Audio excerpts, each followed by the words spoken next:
Your visit was made in the midst of U.S.-ROK joint military exercise, which again provoked North Korea.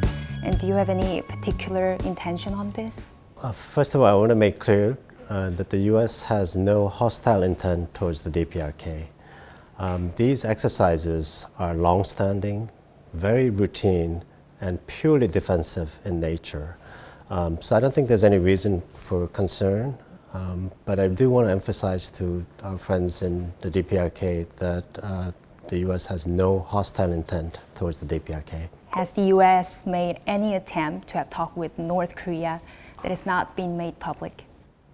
No, I think our outreach to the DPRK has been public knowledge from the very beginning. And I really do believe that there is an opportunity to make serious progress with the DPRK. So I hope that I will be able to sit down with my DPRK counterparts soon. If the North continues to be silent, would the U.S. still stick to wait and see kind of approach?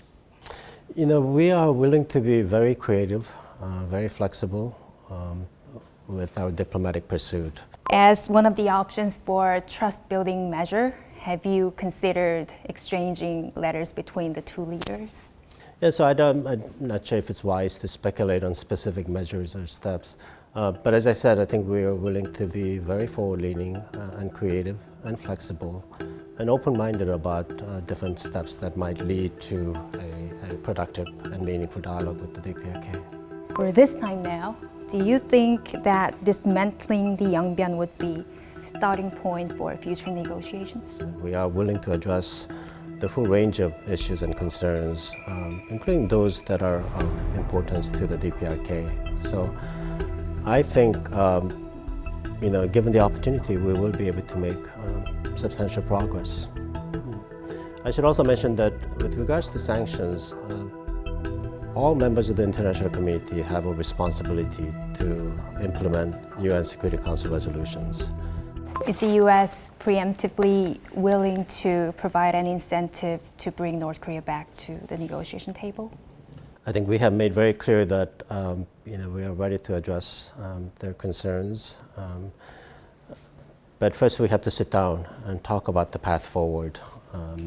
I've made very clear that I'm willing to meet with my DPI counterparts anytime, anywhere, without preconditions. Is there any ongoing project that is actually being made? You know, we have been concerned about the well-being of the North Korean people for quite some time, and I understand the situation in recent years have been quite serious.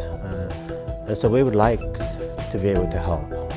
So we would like to be able to provide serious humanitarian assistance that addresses urgent needs in North Korea. Condemning the joint military exercise, North Korea has again demanded for withdrawal of U.S. forces in ROK, which hasn't been mentioned for a while since 2018. What is the U.S. position on this? I think President Biden and other senior officials in Washington have made very clear that our commitment to the security of the Republic of Korea is unwavering. It's sacred. So I don't think there will be any change in our commitment to defending the Republic of Korea. So that will remain constant. Some experts say that North Korea could fire SLBM or ICBM, which is so-called crossing the red line. If it really happens, how would the U.S. react? We certainly hope that there will be no provocation. But I do think if there is provocation, we, in partnership with Republic of Korea and others, will respond appropriately. You've just met with your Russian counterpart. Mm-hmm.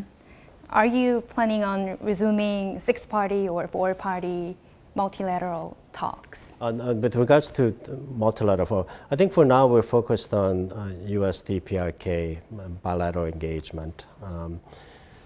But I don't want to speculate about whether that could be sort of evolved into a multilateral forum or not. But at the moment, we have no plan to resume any multilateral forum. China clearly has an important role to play on this critically important issue. I do think it's in China's interest, China's own interest, to work with us and others in the region to seek progress on the nuclear issue.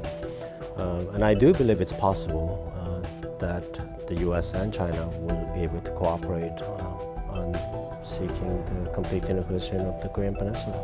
Some are saying that there's a risk of confrontation between DPRK China versus South Korea, US in Korean Peninsula. What are your thoughts on this? My sense is that in as much as all 6 countries, and we're talking about the US, Republic of Korea, Japan, China, Russia, and the DPRK, share this goal of seeking progress on the nuclear issue through peaceful means, through diplomacy. I'm relatively confident that we will continue to cooperate together towards that goal because it's in everybody's interest and because everyone has already committed to it.